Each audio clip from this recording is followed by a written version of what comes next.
ముందుగా శ్యామలాంబ తల్లికి, నా గురువైనటువంటి బ్రహ్మర్షి సుభాష్ పత్రిజీ గారికి, నా తల్లిదండ్రులకు నా ఆత్మ ప్రణామాలు తెలియజేసుకుంటూ, ఆత్మ బంధువులందరికీ ఆత్మ ప్రణామాలు అండి. ఈరోజు ఒక అద్భుతమైన కథ కాదు, రియల్గా జరిగింది. కాశీ నగరంలో జరిగింది చెప్తాను. ఒక అద్భుతమైన కాశీ పట్టణంలోని గంగా నది ఒడ్డున ఒక యోగి ఉండేవారు. ఆయన యతీశ్వరుడు అనమాట. ఆ యోగి ఆయన కేదార్ ఖండం నుంచి మణికర్ణికకి రోజు స్నానానికి వచ్చేవారు. ఉదయం, మధ్యాహ్నం, సాయంత్రం నిరంతరం ఆయన ధ్యానం, తపస్సు, శివనామస్మరణ, శివ శివ శివ అంటునేవారు, తపస్సు చేసుకునేవారు. ఎప్పుడు అది పరుల సొమ్ము రూపాయి కూడా ఆశించేవారు కాదు, ఎవరిని ఏది అడిగేవారు కాదు. ఎవరైనా ఎప్పుడైనా దక్షిణగా ఏదైనా ఇస్తేనే తీసుకునేవారు తప్ప చెయ్యి చాచి అడిగేవారు కాదు. ఎవరి సొత్తు వైపు కూడా చూసేవారు కాదనమాట. అంత యోగి అతను. రోజు వెళ్ళడం, నదీ స్నానం చేయడం, శివుణ్ణి ఆరాధించడం జరుగుతుంది. అలాంటి సమయంలో చింతామణి అని ఒక వేశ్య వృత్తిలో ఉండి వేశ్యగా ఎంతో మందిని నాశనం చేస్తారు. ఆవిడికే ఒకరోజు విరక్తి వచ్చింది. తన జీవితం ఎంతకాలం ఇలాంటి జీవితం గడుపుతాను అని విరక్తి వచ్చి ఆమె దగ్గర ఉన్న ధనం అంతా కూడా తల్లికి, చెల్లికి కొంత ఇచ్చేసి, ఎవరి దగ్గర అయితే తన దగ్గరకు వచ్చిన వాళ్ళ దగ్గర ధనం తీసుకుందో వాళ్ళందరికీ కూడా ధనాన్ని పనిచేసి మిగతాది దానం ధర్మం చేసేసి కాశీ పట్టణంలోనే ఆ గంగా నది ఒడ్డున ఆమె పరమ కృష్ణ భక్తురాలు అనమాట. కృష్ణ నామస్మరణ చేస్తూ ఆ గంగా స్నానం చేస్తూ ఆ నది ఒడ్డునే చిన్న పాక వేసుకొని ఆమె అక్కడ ఉంటూ ఉండేది. తన జీవితాన్ని, శేష జీవితం అలా గడుపుతూ ఉండేది. అలా బిల్వమంగళుడు అనే వ్యక్తి దగ్గరికి ఒక రోజు వెళ్ళింది. ఈ బిల్వమంగళుడు ఎవరు? ఈ చింతామణి దగ్గరకు వచ్చి మొత్తం సర్వస్వం కోల్పోయినవాడు అతను. సర్వస్వం కోల్పోయి భార్య చనిపోయినప్పుడు కళ్ళు తెరిచాడు ఇతను. అంతవరకు ఈమె మాయలోనే పడి అంతా ఇచ్చేస్తాడు. అంతా దారపోసాక భార్య మరణించినప్పుడు కళ్ళు తెరిచాడు. భార్యని దహ సంస్కారం చేసి ఆవిడ బూడిద అయిపోయినప్పుడు ఆ బాధకి అక్కడ ఉన్న ఆ అగ్గి తాలూకా కర్ర తీసి కళ్ళు పొడిచేసుకున్నాడు. ఎంత పాపం చేశానని చెప్పి కళ్ళు పొడిచేసుకొని గుడ్డివాడిగా బతుకుతున్నాడు. ఆయన దగ్గరికి వెళ్ళింది. నా వల్లే నీకు ఈ జీవితం ఇంత కర్మ ఏర్పడింది కాబట్టి నీకు కృష్ణ మంత్రాన్ని ప్రసాదిస్తున్నాను, కృష్ణ నామస్మరణ చేసుకొని జీవితాన్ని తరింపచేసుకో అని చెప్తే ఆయన ఆ రోజు నుంచి కృష్ణ నామస్మరణ చేస్తున్నాడు. నిజంగా కళ్ళుంటే ప్రపంచం అంతా చూడాలి, లేనిపోయిన చెత్త అంతా కనబడుతుంది, అవన్నీ లోపలికి వెళ్తాయి. ఇంకా వాడికి చూపే లేదు. నిజంగా భగవత్ సాక్షాత్కారాన్ని పొందేవాడట. కళ్ళు లేకపోవడం వల్ల నామస్మరణ చేయడం వల్ల కృష్ణుడు కనబడుతూ ఉండేవాడట. ఆయనకి అంతటి అదృష్టాన్ని పొందేసి శ్రీకృష్ణ కర్మామృతం అనే శ్లోకాలను కూడా రాశాడు పుస్తకాన్ని. ఆయనే లీలాసుకుడు అనేసి తర్వాత పేరు వచ్చింది. ఆయన కూడా ఈమెని గురువుగా స్వీకరించి అంకితం ఇచ్చాడట. చింతామణి గురువుగా మరి ఎవరైతే తన జీవితాన్ని పాడు చేశారో తనే మళ్ళీ తనకి జీవితాన్ని ఉన్నతిగా చేసుకొని మోక్షాన్ని పొందే మార్గాన్ని ఆవిడ చూపించింది. ఆవిడని గురువుగా భావించి ఆవిడకి అంకితం చేసే పుస్తకాన్ని రాశాడు. అయితే ఈ చింతామణి ఒక రోజు నదీ స్నానానికి వెళ్తున్నప్పుడు ఈ యోగి వస్తున్నారు. ఈ యోగిని చూడగానే ఈవిడ చాలా ఆనందపడి ఆయన గురించి అందరూ చెప్పుకున్నారు. మహాయోగి, ఉత్తముడు, ఏమి ఆశించని వాడు అని చెప్పడం వెళ్ళడం వల్ల ఆయన వస్తుంటే నమస్కారం చేశాను. ఈయన ఎప్పుడు నిరంతరం శివుడి యొక్క తన్మయత్వంలో ఉండడం వల్ల ఆయన ఎదురుగా ఉన్న ఆ వ్యక్తి వైపు చూడరు. ఆ తన్మయత్వంతోనే, అంటే అది ఒక సమాధి స్థితిలో ఆడదు మామూలు కూడా, అందులోనే ఆయన వెళ్ళిపోతూ ఉంటాడు. అలా ఈమెను చూడకుండా ఆయన వెళ్ళిపోయాడు. నమస్కారం చేసిన సరే ఊరుకుంది. స్నానం చేశారు, మళ్ళీ వస్తున్నారు. మళ్ళీ రిటర్న్ వస్తుంటే మళ్ళీ నమస్కారం చేసింది ఒంగోని. అయినా సరే ఆయన ప్రతి నమస్కారం చేయకంటే వెళ్ళిపోయాడు. ఈమెకు లోపల కోపం వచ్చింది. అంటే ఎంత మనం భక్తిలో ఉన్నా లోపల ఉన్న గుణాలు ఏమోనో దాక్కుని ఉంటాయి. అక్కడ వచ్చింది వీళ్ళకి అహంకారం. ఎంత యోగి అయితే నమస్కారం చేస్తే కనీసం ఆశీర్వాదం కింద చెయ్యకూడే అనకంటే వెళ్ళిపోతాడా? ఈ నెల అయినా సరే నేను ఏదో ఒకటి చెయ్యాలి. కక్షలు ఇవే. అంటే మనం ఎంత అవి రాకుండా ఉండాలంటే ఎంత యోగత్వం పొందాలండి, ఎన్ని జన్మలు ఎత్తే యోగత్వం వస్తుంది. కానీ అంత నామస్మరణ చేసి ఒకడికి మోక్షాన్ని ప్రసాదించే మంత్రాన్ని ఉపదేశించి కూడా అవి లోపల తీసుకోలేకపోయింది. వెంటనే ఏదో ఒకటి చెయ్యాలి. ఏం చెయ్యాలో అలా సమయం కోసం ఎదురు చూసినప్పుడు ఈవిడ దగ్గరికి అక్కడ చెప్పులు కుట్టుకునే ఆ వర్గం వాళ్ళు ఉంటారు కదా, ఆ జాతి వాళ్ళు అతను వచ్చాడు. అమ్మ, నాకు సంతానం లేదు, సంతానం కోసం చూస్తున్నాను, నాకు సంతానం కలగట్లేదు తల్లి, ఏదో ఒక మార్గం చెప్పండి అని అడిగితే ఈమన్నది, ఆహా సరైన వాడు దొరికాడు, ఇప్పుడు పాచికలు కదపాలని అప్పుడు చెప్పింది. ఆ యోగి తెలుసు కదా, రోజు మణికర్ణిక ఘాటికి స్నానానికి వస్తారంటే తెలుసమ్మా, ఆయన మహానుభావుడు. నీవు ఒక చెప్పుల జత మంచిది కుట్టించితే, రానున్నది వేసవి కాలం, విపరీతమైన ఎండలు. ఆయన మణికర్ణిక ఘాట్లో స్నానం చేసి బయటకు వచ్చినప్పటికి ఆ చెప్పులు అక్కడ ఉంచు, నువ్వు కనబడకు, దూరంగా ఉండు. ఆయనకి చెప్పులు అక్కడ పెట్టి, ఆయన చెప్పులు తొడుక్కున్నాక ఎవరివి అని అంటారు, అప్పుడు కూడా నువ్వు బయటికి రాకు, ఆయన తొడుక్కున్నాడా లేదా చూడంతే అని అంటే, అలాగేనమ్మా అనేసి చక్కగా మంచి చర్మంతో చెప్పులు కుట్టాడు, మెత్తగా కుట్టాడు, పట్టుకొని ఎదురు చూస్తున్నాడు. వేసవికాలం వచ్చింది. రాగానే గురువుగారు స్నానానికి మట్టు మధ్యాహ్నం మరి ఘాట్లో దిగారు. స్నానం చేసి బయటకు వచ్చేసరికి కాళ్ళు కాలుతున్నాయి, రాళ్ళు అవి ఉన్నాయి, కాళ్ళు కాలుతున్నప్పుడు అక్కడ చెప్పులు చూశారు. ఆయన చెప్పులు చూసి గబుక్కున ఎవరు పెట్టారు ఇక్కడ ఏంటి అని చూస్తున్నారు, చుట్టూ అడుగుతున్నారు, ఎవరు పలకట్లేదు. సరే ఎవరో కొత్త చెప్పులు ఇక్కడ ఉన్నాయి, తర్వాత తెలుసుకొని వాళ్ళ చేతిలో డబ్బులు పెట్టేద్దాం అని చెప్పి చెప్పులు వేసుకొని ఆయన వెళ్ళిపోయారు ఆశ్రమం.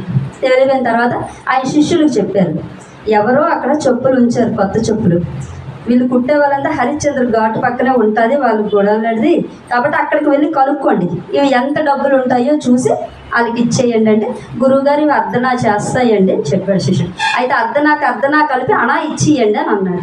సరే అని చెప్పి వీళ్ళు వెళ్ళారు.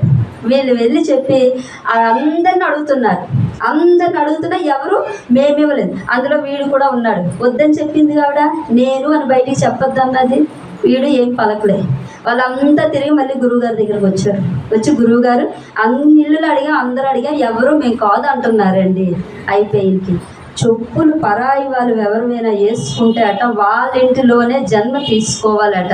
పురుషుడైతే పురుషుడిగా, స్త్రీ అయితే స్త్రీగా జన్మ తీసుకొని వాళ్ళ ఇంట్లో చాకరీ చేసి ఆ రుణం తీర్చుకోవాలట. ఇప్పుడు గురువు గారికి వచ్చింది జన్మ తీసుకునే కర్మ వచ్చింది. అది చేసింది ఆవిడ. గురువు గారికి జన్మ తీసుకునే కర్మను తెచ్చిపెట్టింది. ఇప్పుడు ఈయన ఎవరికి? వాళ్ళకి బాకీ ఉన్నాడు. అప్పుడు ఆలోచించి గురువుగారు చెప్పారు, శిష్యుడిని పిలిచాడు. శిష్య, ఈ గదిలో నేను పడుకొని ఉంటాను, ఈయనకి లేడీ చర్మం లాడుతుంటుంది, దాని మీద పడుకుంటా, పరకాయ ప్రవేశం వచ్చి నాకు శరీరాన్ని విడిచిపెట్టేస్తాను, ఆ జీవుడు బయటకు వస్తాడు. ఆ చెప్పులు కుట్టిన వాడు ఎవరో తెలుసుకొని వాడి ఇంట్లో నేను జన్మ తీసుకుంటాను, వాడు రుణం తీర్చుకొని మళ్ళీ ఇక్కడికి వచ్చేస్తాను, అంతవరకు ఈ తలుపులు తెరవకు. ఎవరు అడిగినా గురువు గారు హిమాలయాలు వెళ్ళారని చెప్పు అని చెప్పి ఒకే ఒక ప్రధాన శిష్యుడికి ఆ మాట చెప్పి, నువ్వు బయటికి వెళ్ళి తాళం వేసేస్తావు, మళ్ళీ నేను వచ్చిన తర్వాత తలుపు కొడతాను, అప్పుడు తీయి అని చెప్పారు. ఆ శిష్యుడు అలాగే తాళం వేసేసి వెళ్ళిపోయి ఈయన పరకాయ ప్రవేశం ద్వారా శరీరంలోంచి జీవుని బయటికి తీశారు. బయటికి తీసొచ్చిన తర్వాత ఏం జరిగిందో అని చూస్తే వీడు చెప్పులు పెట్టడం, ఎవరు పెట్టారు, ఏం జరిగింది అంతా చూశారు. ఆహా, ఇక్కడ జరిగింది ఇదంతా. అప్పుడు వెళ్ళి ఆ తల్లి గర్భం అంటే ముందు తండ్రి రేతస్సులో ప్రవేశించి ఆ రేతస్సుని తల్లి గర్భంలోకి పంపిస్తే ఆమె గర్భం దాల్చింది.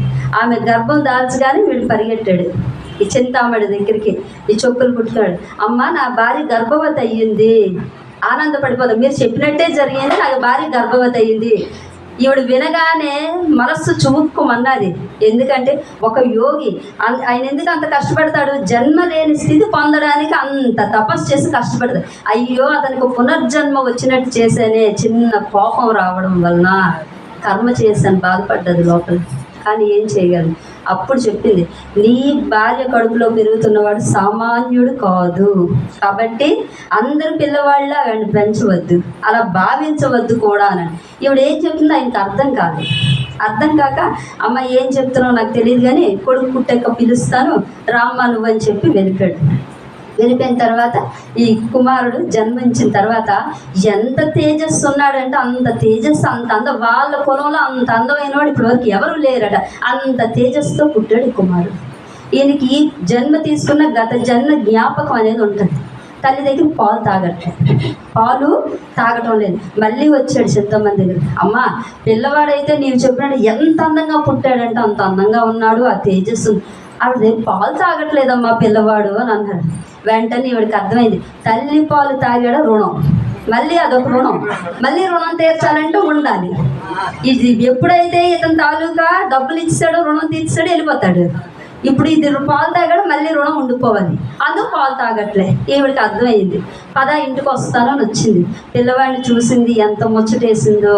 ముచ్చట వేసి ఆ పిల్లవాడితో మొదలుపెట్టింది. వీళ్ళకి ఆ శక్తి ఉంటుంది కదా, పిల్లవాడితో మాట్లాడింది. ఎవరు మీరు అని అడిగింది. ఇలాగ నేను ఒక యోగీశ్వరుడి, యతీశ్వరుడి, గంగా నది దగ్గర నా కుటీరం అని. ఎందుకు మీరు జన్మ తీసుకున్నారంటే, వీడు అక్కడ పెట్టిన చెప్పులు వేసుకున్నాను, దాని బాకీ నేను తీర్చాలి కాబట్టే జన్మ తీసుకున్నాను. అప్పుడు ఆవిడ చెప్పింది, అయ్యా దీని అంతటికీ కారణం నేనే చేశాను అయ్యా ఇదంతాను, నన్ను క్షమించండి అన్నారు.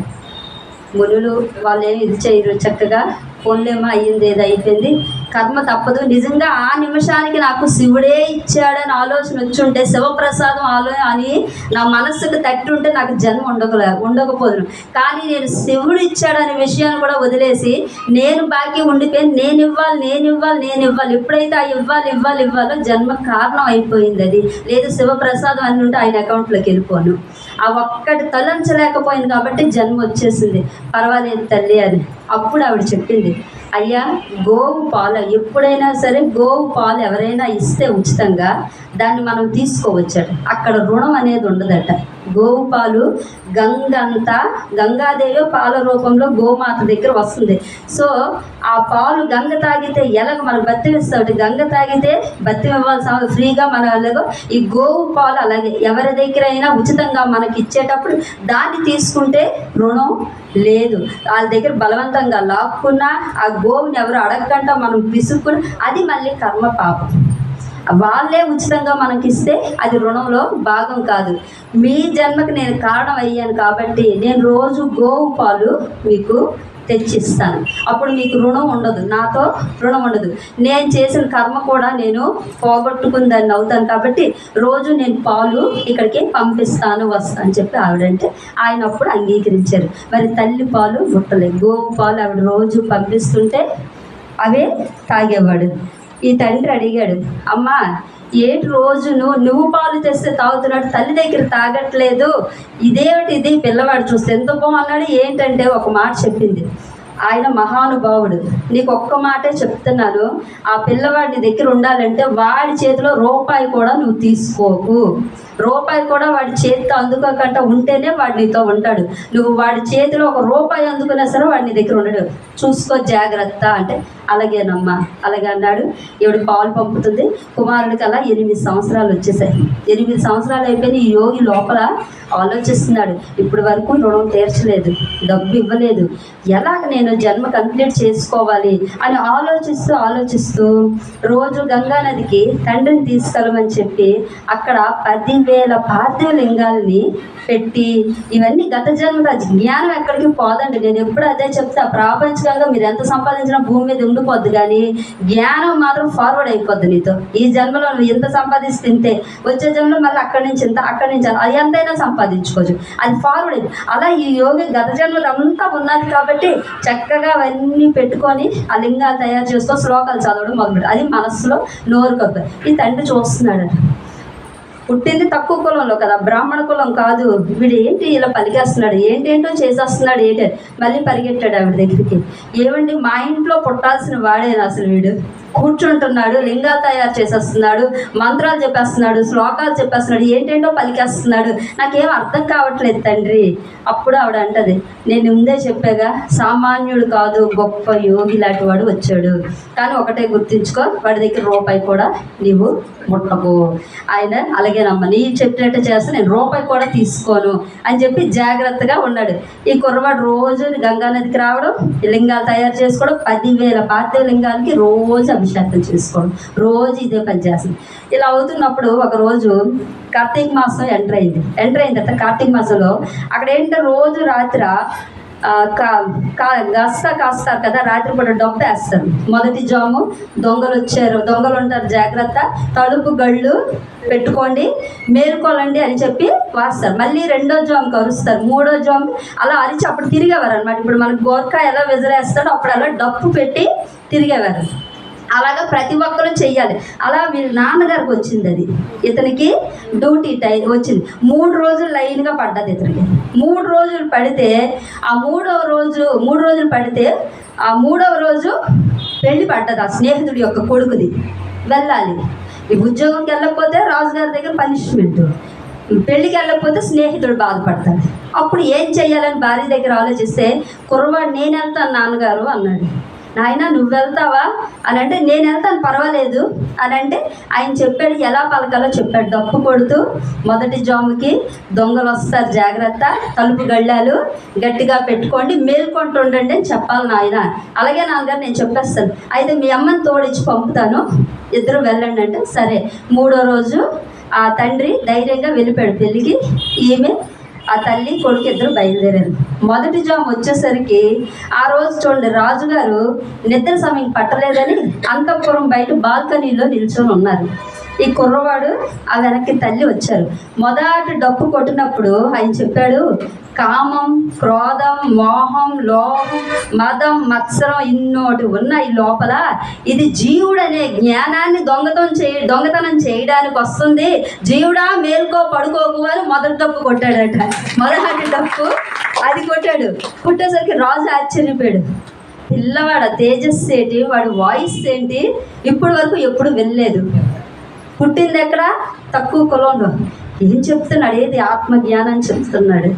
ఆశ్చర్యపోయారు ఆయన.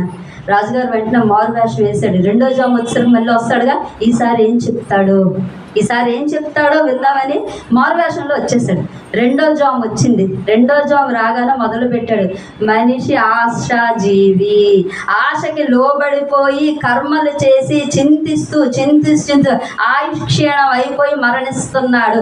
ఆశ ఉన్నంత వరకు మనిషికి జీవం అనేది లేదు.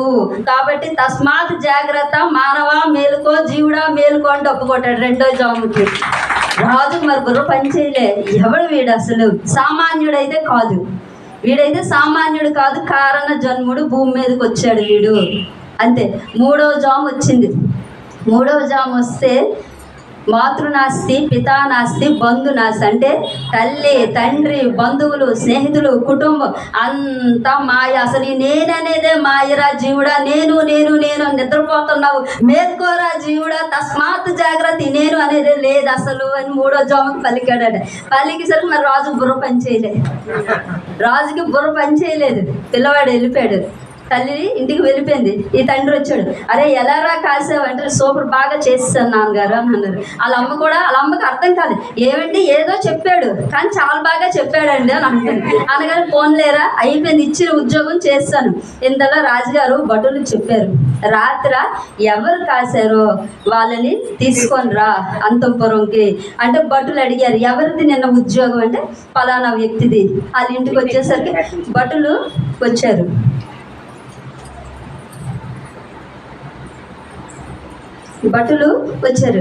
నిన్న గాస్తా కాసింది ఎవరు అనేసరికి మావాడు రాజుగారు తీసుకురమ్మని. ఈ తండ్రి, ఒరే ఏం చేసావురా నువ్వు, రాజుగారు కబురు పెట్టా, నువ్వేం చేసావు. నేనేం చేయలేదు తండ్రి గారు, మీరు చెప్పిందే చెప్పానని. వాళ్ళ అమ్మ అంటే, నిజమేనండి చాలా బాగా చెప్పాడండి, వాడేం చేయలేదని.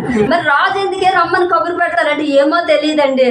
సర్లే నాన్న నువ్వు టెన్షన్ పడక, నేను వెళ్తాను అని చెప్పి కుర్రవాడు వెళ్ళేసరికి నిజంగా రాజు అంతటి వాడు లేచి నమస్కారం చేశాడు. ఆ తేజస్సు చూసి రాజు ఎప్పుడు లేచిపోయాడు, సభలో ఉన్న వాళ్ళందరూ లేచి నిలబడిపోయారు కుర్రవాడిని చూసి. ఆ తేజస్సు చూసి రాజుకి అర్థమైంది, నాయన ఎవరు నీవు అని అడిగారు. సో అది తీసుకెళ్లేసరికి ఆయన అడిగారు అన్నమాట రాజుగారు, నీవైతే సామాన్యుడు అయితే కాదు, ఎవరు నీవు అని అడిగారు. అప్పుడు జరిగింది చెప్పారు, నేను ఒక యోగీశ్వరుని, గంగా నది దగ్గర నుండి రోజు ఆ యోగత్వం తపస్సు చేసుకొని గంగా స్నానం చేస్తూ ఇలా ఇతని యొక్క చెప్పులు నేను ధరించాను కాబట్టి వీడికి రుణం అయిపోయాను, నా తండ్రికి రుణం తీర్చుకోవడానికి వచ్చాను అంటే. ఇప్పుడు నీ తండ్రి రుణం ఎలా తీరుతుంది, నాది అప్పుడు నేను తీసుకున్నప్పుడు అది అణ అంటే ఒక అణా కింద ఉన్నది. ఇప్పుడు అలాగా 8 సంవత్సరాలు నా వయసు కాబట్టి 8 అణాలు అయిపోయింది. 8 అణాలు ఆయనకి ఇస్తే నా జన్మ పూర్తయిపోతుంది అని అంటే, మరి ఎలా ఇస్తావు? ఇంతసేపు నా ప్రసంగం అంతా విన్నారు కదా, మీరు ఇచ్చిన ధనం తీసుకెళ్ళి ఆయనకి ఇచ్చేస్తాను వరప్రసాదం. రాజు ఆనందపడిపోయాడు.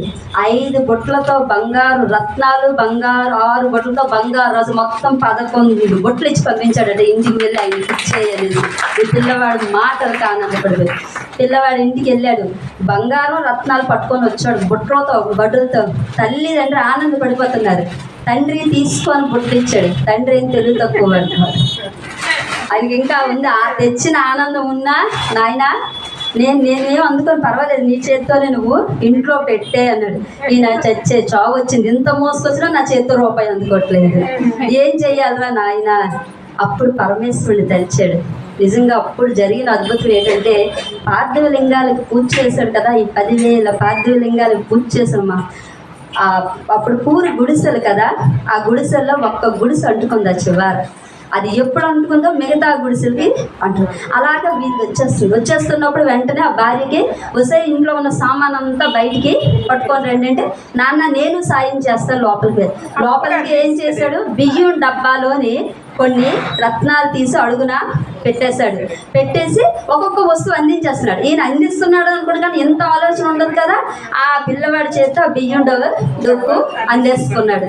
అందేసుకొని బయటికి వీళ్ళు వచ్చారు, కానీ పిల్లవాడి మీద అప్పటికప్పుడు అలా పైనుంచి దూలం దుమ్మని పడిపోయి, మంటలతో ఉన్న దూలం పడిపోగానే పిల్లవాడు మొత్తం మాడిపోయి ఎంత బూడిద వచ్చింది అంటే, వీళ్ళు ఉండాల్సిన రుణంతో సహా ఏమీ లేదా క్లియర్ చేసేసుకొని మొత్తం అబ్బాయి అంతా క్లియర్ చేసుకొని వెళ్ళిపోయాడు. ఇంత బూడిద మిగిలింది. లగో దిగోమని ఏడ్చాడు తండ్రి ఏడ్చాడు. ఈయన ఇక్కడ శరీరం విడిచిపెట్టుకొని అక్కడికి వెళ్ళిపోయాడు. ఆశ్రమంలోనే శరీరంలోకి ప్రవేశించి తలుపు కొట్టాడు శిష్యుడికి. తలుపు కొట్టగానే తలుపు తీశాడు. అరే అయిపోయింది, కర్మ అనుభవించేశాను, ఇచ్చేసాను ఆయన రుణం ఆయనకి అని. ఏంటి గురుగారు అంటే, కర్మ ఎవరిని విడిచిపెట్టదు. ఎలాంటి వాళ్ళకైనా పరుల సొమ్ము ఆశించామా జన్మ ఉంటుంది, గుర్తుంచుకోండి. ఫస్ట్ ఆఫ్ ఆల్ మాత్రం నీదేమి సంపాదిస్తున్నావో దాంతోనే నీవు బతికితే నువ్వు మోక్షాలు జన్మ అంటే కర్మ లేని స్థితి, జన్మ లేని స్థితి వస్తుందేమో. కానీ ఏదో బాగుంది కదని పార్టీకి వెళ్తాడు, ఎవడో పెడుతున్నాడు కదని ఫ్రీగా కూర్చొని అదంతా మళ్ళీ ఇచ్చుకోవాల్సిందే. రూపాయి ఫ్రీగా వస్తుంది, మంది తీయక్కర్లేదు జోబిలో. ఒకరోజు నువ్వు తీస్తే ఒకరోజు ఆడు తీయాలి, ఇంకోటి తీస్తే ఇంకోటి తీయాలి. తీస్తే లెక్క సరిపోదు. తీయకంటే ఒక్కడి మీద పడి ఏదో బాగుందని తిన్నామంటే మాత్రం ఆడి దగ్గర మళ్ళీ వచ్చే జంలో పనివాడి కింద చేరాలి. చేరి ఆ డబ్బు మళ్ళీ అడిగి కట్టాలన్నమాట. రుణం చాకరీయే. ఎవరి దగ్గర మనం బాకీ పొందినా మాత్రం చెప్తున్నాను, చాకరీ జీవితమే. ఆడి దగ్గర మనం జాయిన్ అయిపోవాలి, తర్వాత పనివాడి కింద. అంత జీనుగు ఉంటుంది ఎవరి సొమ్ము. అది ఏది ఉంటే దానిలో తృప్తి తృప్తి తృప్తి. ఇంకోటి ఆయన చెప్పిన మొదటి జాబులో చెప్పిన పెద్ద సత్యం, కామం, క్రోధం, మోహం, లోభం, మదం, మత్సరం. ఈ అరిషడ్ వర్గాలు ఈ జీవుల లోపల దొంగలు ఎలా అయితే దూరుతాడో అంత చక్కగా ఉంటాయి ఆ లోపల దూరి. ఎప్పుడు బయటికి రావాలో అంత చక్కగా సందర్భానుసారం వస్తాయి. అవే కర్మలు చేయిస్తాయి. ఇవి దేనికి లింక్ అయ్యి ఉంటాయి అంటే మనస్సుకి లింక్ అయ్యి ఉంటాయి. మనస్సుకి లింక్ అయ్యి ఉంటాయి. ఎవరో ఏదో అన్నారా, మనస్సు బుస్మని కోపం అనేది వస్తుంది. డబ్బు బాగా వచ్చింది, ఆ లోభం అనేది వస్తుంది. మదం వస్తుంది, మత్సరం అంటే డబ్బు బాగా చేరిపోయింది అడిగి మదం, నాది, నేను తప్ప నన్ను మించినోడు లేదు, అది విపరీతమైన గర్వం. అలాగా మదం వస్తుంది డబ్బు చేరిన దగ్గర నుంచి. మత్సరం ఇదన్నిటికన్నా చాలా చాలా చాలా చండాలు. అంటే మనిషిని పతనానికి కారణం ఈ మత్సరమే. నిజంగా దీన్ని ఎవడు జయించలేడు. ఎంత ధ్యానం తపస్సు అనుకుని తిరుగుకున్నాడు కూడా మత్సరాన్ని జయించలేడండి. ఎదుటి మనిషి ఎదుగుతో తట్టుకోలేకపోతున్నాం అంటే అది మత్సరం. అన్నిటికన్నా చండాలం అది కర్మలు చేయించేస్తుంది. చాలా చాలా పెద్ద కర్మలు చేయించేస్తుంది. చాలా జాగ్రత్తగా ఉండాలి, దాని దగ్గరే జాగ్రత్తగా ఉండాలి. ఎందుకంటే అది తట్టుకోలేక మన చేత మాటల ద్వారా కానీ చేతల ద్వారా కానీ ఏదో ఒకటి పెద్ద కర్మ అయిపోతుంది. అంటే ఇలాంటి అరిషడ్ వర్గాలు లోపల ఉన్నాయి కాబట్టి జీవుడు తెలివిగా ఉండాలి. అదే మేలుకో, తస్మాత్ జాగ్రత్త అని చెప్పాడు. 2 ఆశాజీవి. ఆశకు అసలు హద్దే లేదు. ఆశ ఏది చూస్తే అది గబగబా అది కొనేసుకోవాలి. దానికి ఎంత దేటో దాని స్టాక్. అంటే ఇప్పుడున్న ప్రపంచమే నేను చెప్తున్నానండి. ఒకప్పుడు ఆలోచన విధానాలు ఉండేవి. పెద్దవాళ్ళు చాలా చక్కగా ఆలోచించారు. ఇప్పుడు పెద్ద లేదు, పిల్ల లేదు, అందరూ ఒక తల్లి నుంచి పిల్ల వరకు అందరూ ఒకేలాగా ఉన్నారు. అంతా ఓపెన్. నాతో అయినా ఒకటే చెప్తున్నాను, తల్లి నుంచి పిల్లల వరకు అందరూ ఒకేలా ఉన్నారు. ప్రపంచం అంత స్పీడ్గా లాగేస్తుంది. ప్రతి ఒక్కరూ ఆశ. వాళ్ళు అలా ఉన్నారు, మనకేం తక్కువ. మనం కూడా అలాగే ఉందాం, మనం అలాగే బతుకుదాం, చక్కగా బతుకు, ఎంజాయ్గా బతకచ్చండి, అనుభవించవచ్చు. నేను మొన్న కూడా చెప్పా, అనుభవించే యోగం వచ్చిందంటే గత జన్మల్లో మీరు పుణ్యం చేశారు కాబట్టి వచ్చింది. దాని గురించి మనం ఈర్ష్య పడాల్సింది లేదు, అసూయ పడాల్సింది లేదు. వాళ్ళు అది పుణ్యం చేసుకున్నారు కాబట్టి భగవంతుడు వాళ్ళకి అది ఇచ్చాడండి. భగవంతుడు వాళ్ళకి అది ఇచ్చాడు కాబట్టి మనం అసూయ ద్వేషాలు విడిచిపెట్టుకుని హ్యాపీగా వెళ్ళిపోదు. ఎవరితో ఎవరిని కంపేర్ చేసుకోకూడదు. మొదటి విషయం, డోంట్ కంపేర్ విత్ అదర్స్. ఎవరిని అవ్వదు. ఎవరి జీవితం అది. నీ ఉదయం నుంచి లేచి నీ మాట, నీ ప్రవర్తన, నేను ఎదుటి మనుషులు సేమ్ అలాగ ఉంటుంది. అసలు ఆ మాట అలాగ ఉండదు, ప్రవర్తన కొన్ని ఆకారం ఒకేలాగా ఉండదా? ఏది ఒకలాగా లేనప్పుడు అసలు ఎందుకు కంపేర్ చేసుకుంటున్నారు? అది కాదు. ప్రతి మనిషి కూడా ప్రత్యేకమైన వాడండి. ఎవ్వరూ స్పెషల్ కాదు. ఆమెలో స్పెషల్ ఉందంటే నీలో లోపల నువ్వు వెతుక్కుంటున్నావు. నువ్వు అనుకుంటున్నావు నాకు లోపం ఉందని అనుకుంటున్నావు కాబట్టి అక్కడ నీకు నువ్వు అది తీసి పక్కన పెట్టు. నేను సూపర్ అని నీకు నువ్వు అనుకో, అప్పుడు ఎవ్వరూ సూపర్ అనిపించరు. అందరూ సూపరే. భూమి మీద ప్రతి ఒక్కరు కూడా నిజంగా చాలా మంది చేయరు కాబట్టి అందబాబు ఎంత బాగుంది నువ్వు కూడా బాగుంటావు. నువ్వు చూసుకోవడం మానేస్తావు అసలు. అది మాత్రం లేదు. అందరూ అందంగా ఉంటారండి. ఇది ప్యూరిటీ అయిపోతే, నీ మనస్సు ప్యూరిటీ అయిపోతే మొహం కళ్ళ ఆడిపోద్ది. దానికి రంగుతోనే సంబంధం లేదు అసలు. అనుకుంటాం కానీ మనస్సు శుభ్రం అయిపోయింది ఎప్పుడు మొహం కళ వచ్చేస్తుంది. అది అందమే వేరు అసలు. ఇది ప్యూరిటీ అయిపోవాలి. మనస్సు ప్యూరిటీ అయిపోవాలన్నమాట. ఇవన్నీ మన చేతిలో ఉన్నదేనండి. ఎదుటి వాడి చేతిలో పెట్టి మనం చూస్తున్నాం. ఇవన్నీ మన చేతిలో ఉన్నది కాబట్టి చక్కగా ఇవన్నీ విడిచిపెట్టేయండి. ఫస్ట్ అరిషడ్ వర్గాలకు లోబడద్దు. మొదట మనం అరిషడ్ వర్గాలకి లోబడద్దు. మూడోది తల్లి, తండ్రి, బంధువులు, కుటుంబం. నీకు శరీరం విడిచిపెట్టినంత వరకు వీళ్ళందరూ కనబడతారు. ఒక్కసారి జీవుడు శరీరం విడిచిపెట్టి బయటకు వచ్చిన తర్వాత అర్థమవుతుంది ఏమీ లేదు అసలు. ఉంది అనుకున్నాను నేను, కానీ ఏమీ లేదురా నాయన. తల్లి లేదు, తండ్రి లేదు, అందరూ ఒకటే. స్త్రీ లేదు, పురుషుడు కూడా లేదు. అసలు చెప్తున్నా, జీవుడు అనేవాడు బయటకు వచ్చినాడు. ఆ జీవుడికి స్త్రీ లేదు, పురుషం లేదు, లింగం లేదు, ఏమీ లేదు అసలు. కర్మానుసారం వీళ్ళు వస్తారు నీ జీవితంలో. ఇది పార్ట్ ఆఫ్ ద లైఫ్. అది రుణాలు బట్టి భర్త పిల్లలు వస్తారు. ఈ జన్మకి ఈ రుణం ఈ పిల్లలు అయిపోతే హ్యాపీగా వచ్చే జన్మలో ఇంకొకరు వస్తారు, ఇంకొకరు మారిపోద్ది. ఇదొక సినిమా, అదొక సినిమా. ఈ సినిమాకి ఇది అయిపోతే ఆ సినిమాకి అది వెళ్ళిపోతాం. కానీ మనం అది ఉందని మర్చిపోతున్నాం. గతంలో నటించామని మర్చిపోతున్నాం. వచ్చే జన్మలో నటిస్తున్నాం. ఇప్పుడు ప్రస్తుతంలో కూడా నటిస్తున్నాం అనే విషయం మర్చిపోయి జీవించేసి ఇదే ఇదే ఇదే ఇదే ఇదే ఎన్ని చేసేస్తున్నామో అన్ని చేసేస్తున్నాం కర్మలు. ఎవరి కోసం చేస్తున్నాం అంటే నీకు నువ్వు కూడా కాదు. భర్త కోసం, పిల్లల కోసం, తల్లిదండ్రుల కోసం. కొన్ని అంతా శాశ్వతం అంటే ఏదీ లేదు. ఎవడి కాడే ఎప్పటికప్పుడు ఈ శరీరాన్ని విడిచిపెట్టి బయటికి వెళ్ళిపోతాడు. ఎవరి సినిమా వాళ్ళదే. పైకి వెళ్ళిన తర్వాత కనబడుతుంది. ఒక్కసారి బయటకు వచ్చిన తర్వాత ఇది నేను కాదా అసలు. ఒక సత్యం, చాలా పెద్ద సత్యం చెప్తున్నాను. ఈ శరీరం నువ్వా అంటే కాదు కదా. ఎప్పటికైనా భూమిలో కలిసిపోతుంది. నువ్వు విడిచిపెట్టగానే ఈ శరీరాన్ని చేసేస్తారు, ఖననం చేసేస్తారు. ఈ శరీరం అనేది కానప్పుడు జీవుడిగా నువ్వు బయటకు వస్తావు. ఈ జీవుడు ఎప్పుడైనా మోక్షాన్ని పొందితే లైవ్ అయిపోతాడు శివ పరమాత్మలో ఈ జీవుడు వెళ్ళి లైవ్ అయిపోతాడు. అప్పుడు నేను అనేది ఎక్కడ ఉంది చెప్పండి ఒక్కసారి. నేను అంటున్నావు కదా, నువ్వు శరీరం నువ్వు కాదు, జీవుడు కూడా నువ్వు కాదు. మరి అసలు నేను అనేది ఎక్కడుంది? అయితే ఎక్కడుంది అసలు? శూన్యం అమ్మ మనంతాను. ఏం లేదు అసలు. ఉంది అనుకుంటున్నావు కాబట్టి ఉంది, లేదు అనుకోని ఒక్కసారి నువ్వు ప్రయత్నం చేయి. లేదు అసలు, ఏమీ లేదు. ఉందా? లేనంతా శూన్యమే. భగవంతుడు నిరాకార నిర్వికార రూపుడు కదా. ఆకారం ఇచ్చారు కాబట్టి చెప్తున్నావు. అసలు ఆకారమే లేదు. అప్పుడు ఎలా ఆయన మనం ఇచ్చేస్తాం? ఆ నిరాకారం నిర్వికారం లేనిదే శూన్యం. ఆ శూన్యం ఏది? పరబ్రహ్మం అన్నమాట. ఆయనకి ఏమీ ఉండదు. ఒక వెలుగులాగా అందులో నుంచి వచ్చింది ఇంత నువ్వు. ఇప్పుడు నువ్వెవరు? శూన్యమే. నువ్వు కూడా అక్కడి నుంచి వచ్చావు, గాల్లో నుంచి వచ్చావు, మళ్ళీ అట్టే లోపలికి వెళ్ళిపోతావు, అక్కడికే వెళ్ళిపోతావు. మరి నేను అనేది ఎక్కడుంది? మరి లేని దానికి ఎక్కడి నుంచి అహంకారం, ఎక్కడి నుంచి బలుపు? ఎందుకు ఇవన్నీ? కొంచెం శాశ్వతం అంటే కాదుగా. నువ్వు శాశ్వతం కాదు, నీ వెనకున్నది శాశ్వతం కాదు. కొన్ని డబ్బు శాశ్వతం నీతో వస్తుందా? ఎవరైనా చెప్తారా? రాదుగా. మరి ఏది శాశ్వతం? జ్ఞానం మాత్రమే శాశ్వతం, అది తప్ప ఏది శాశ్వతం కాదు. నువ్వు చచ్చాక పట్టుకెళ్ళేది జ్ఞానం మాత్రమే. ఆత్మజ్ఞానం ఎవరైతే పట్టుకెళ్తారో అదే శాశ్వతం. వచ్చే జన్మ కూడా నిన్ను నువ్వు ఉద్ధరించుకోవడానికి అది సహాయం చేస్తుంది. ఆత్మజ్ఞానం మాత్రమే. ఈ డబ్బు ఇక్కడ ఉండిపోతుంది. ప్రాపంచికంగా నువ్వు ఏది సంపాదించినా అదంతా ఇక్కడే ఉండిపోతుంది. నువ్వు చేసే మంచి కర్మలు, చెడ్డ కర్మలు, జ్ఞానం మాత్రమే నీ వెనక్కి వస్తుంది. ఈ మూడింటినే మనం పట్టుకెళ్ళగలవు.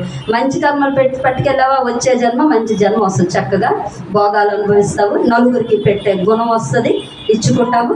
అలాగే ఆధ్యాత్మికంగా ఎలా ఎదగాలి, ఎలా నేను పైకి వెళ్ళాలి, ఇంకా ఇంకా ముందుకు వెళ్తుంటాం.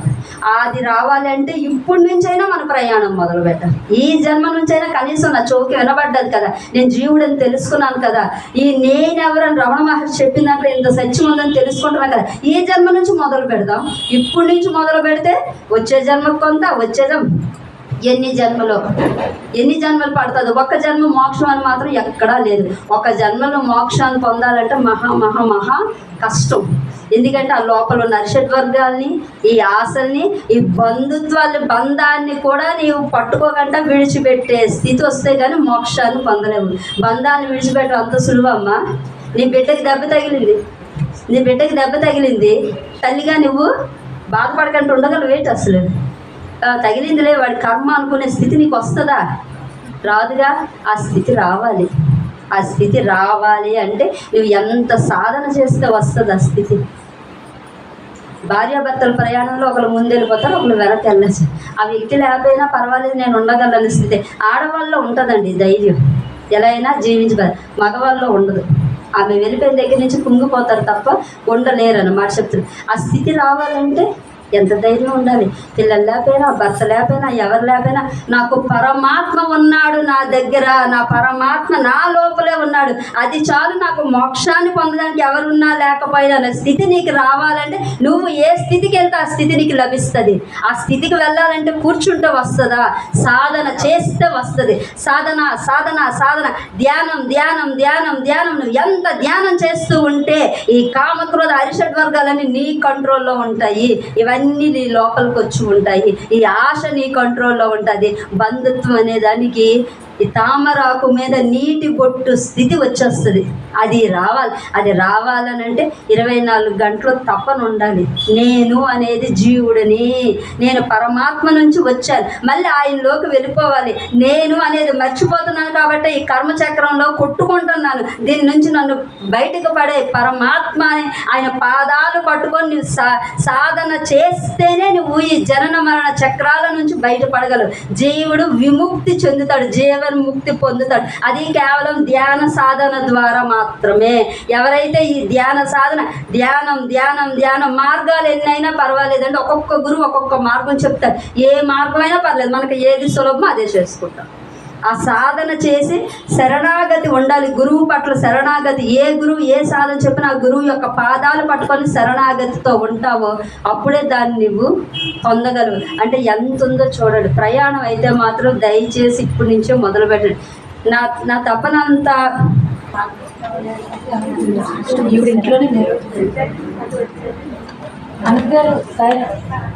ఏంటి సత్సాయి మందిరంలోని అనిత గారే వేదం నేర్పిస్తున్నారు. ఇంటి దగ్గర అనిత గారు నేర్పిస్తున్నారు. వేదం ఇన్ఛార్జ్ కావడం మండలి అనిత గారే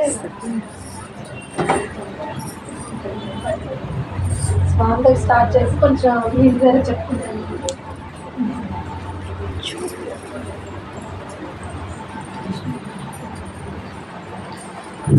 జై శ్రీరాముడి.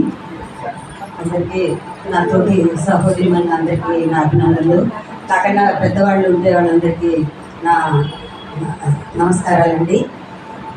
ఈరోజు అమ్మవారు వచ్చి మంగళవారం నాడు నేను పెట్టడం అన్నది నిజంగా ఒక విచిత్రంగా అనిపించింది. నేను యాక్చువల్గా ఫస్ట్ వెళ్ళింది ప్రభా విశాల గారి ఇంటికి. ఇంతవరకు నేను ఎక్కడ వెళ్ళలేదు. కానీ వెళ్ళేసరికి నాకు ఎందుకో మనసు కనిపించి అక్కడ ఆడుతా అంటే తప్పకుండా చేద్దామండి అనిత గారు ఇక్కడ పెడదామన్నారు. ఆవిడ ఒకరోజు చెప్పారు నాకు. అది చెప్తే నేను ఊకొట్టాను. సాయంత్రం అన్నాను, ఆవిడ ఊకొట్టారు. ఏవో అనివార్య కారణాల వల్ల ఆ రోజు తప్పితే మనసుకి చిన్న ఎక్కడో బాధ అనిపిస్తుంది కదా, అమ్మవారు వస్తుంది లేదు అని. కానీ అమ్మ ఎందుకు తప్పించుకుంది అంటే ఆ రోజు నా ఇంట్లో పనికిరాదు, మా అమ్మాయి రెస్ట్. నేను అప్పుడు అనుకున్నాను అందుకే వాళ్ళ అమ్మవారు అలా తప్పించేసిందని. ఆ తప్పించిన ఆవిడ మంగళవారంతో నా ఇంటికి వచ్చిందంటే నేను చాలా ఆనందపడ్డాను. ఇదే విధంగా ఇప్పుడు పాపం సంధ్య గారు వెళ్ళి కృష్ణుడు తీసుకొచ్చారు. కానీ నేను ఆవిడ ఇప్పుడు తేడా నాకు నచ్చలేదు. ఎందుకంటే ఆ కృష్ణయ్య పడిపోవడం నాకేదో జరగవలసింది, ఆయన పడిపోయారు అక్కడ అంతే తప్ప అది మామూలుగా పడిపోయి ఈవిడికి ఏదో అపశకునం అది ఏమీ కాదు. నా దృష్టిలో మాత్రం నాకేదో జరగవలసింది లేదు, నా కృష్ణయ్య నాకు అడ్డు వేశాడు. ఎందుకంటే నిత్యం అక్కడే ఉంటారు ఆయన.